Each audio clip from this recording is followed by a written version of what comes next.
Тапшыруыбызның алдагы котлау сәламен без Самара өлкәсе Олы Глушище авылына юллыйбыз. Бүген үзенең 65 яшьлек юбилейлы туган көнен хөрмәтле милләттәшебез Рафикова Разия Киям кызы каршылый. Ынтылмаслык гомер бәйрәме белән ихластан котлап, аңа җылы теләкләрен кызы Рәйсә, кияве Иркен, оныклары Алия һәм Амир, кызы Әнисә, кияве Рамил, оныгы Камил, кызы Гөлнур, кияве Кәрим, оныгы Самир юллылар.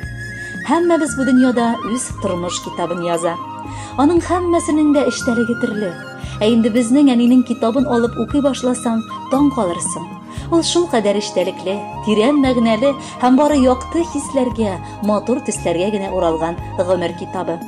Газиз кешебез 1956 елның 20 сентябрендә зур Ширекли авылында якты дөньяга аваз салган. Гомер юлында үзенең яраткан тормыш иптәше, сөекле әткәебез Рафиков Муса Айса улын очратып кияүгә чыга.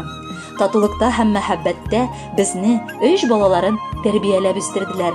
1982 елда язмыш аларны туган җирләреннән Самара өлкәсенә алып китә. Әти белән икесе дә алар бер-берсе өчен бу дөньяга туып, бер-берсен вакытында таба алган кешеләр. Берсе ут булса, икенчесе су. Берсе боз булса, икенчесе аны эретерлек ялкын. Икәүләшеп алар бик матур яшәделәр. Кызганычка каршы 2010 елда әткәебез вафат булды. Сөекле фәрештәбез, әниебез дә, без дә бу югалтуны бик авыр кичердек. Туган авылында җирләп, мәңгелеккә әткәйне калдырдык. Яз җилләреннән дә наздырак булган Газиз әнкәебезне, ягымлы әбекәебезне без ихластан матур юбилее белән котлыйсыбыз килә. Кадерле әниебез, бердән-беребез, алтыныбыз, иң якыныбыз, яратканыбыз. Туган көнең белән сине, Газизыбыз. Нинди бәхет ул, синдәй әнинең балалары булуы. Син һәр чак янәшә бездә, кирәкле киңәшләреңне биреп, җаныбызны җылытырлык юату сүзләре табып яшисең.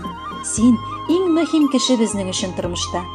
Без сиңа гомерең буена барып җитәрлек саулык, исәнлек, яз фасылында йомшак һәм матур кәефләр телибез. Безгә кылган бар изгелекләрең өчен рәхмәт сиңа. Безгә биреп бар күңел җылыңны исән булсыннар дип үстердең. Ана хакын хаклап тырышабыз, шатлык белән үтсен гомерең. Әнкәй, син бит безнең өчен якты кояш, нурлы ай кебек, бәхет, шатлык, ныклы сәламәтлек, юлдаш булсын сиңа гомерлек. Матур сүзләр сирәк әйтсәк, барысы өчен гафу ит. Төннәрендә бу дөньялар синең белән якты бит. Без бәхетле, балам дигән сүзне яратып дәшкәнгә әнкәбез. Һәр көнендә куанышлар гына булса иде диеп сөйеп әйтәбез. Кадерле Разия Киямовна, бала оныкларыгыз сайлаган җыр алда юбилей иртәгезне бизәр дип өметләнәбез. Бәхетле булыгыз, сау, сәламәт яшәгез.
Бәхетле булсын дип, иң якты кояшым, иң назлы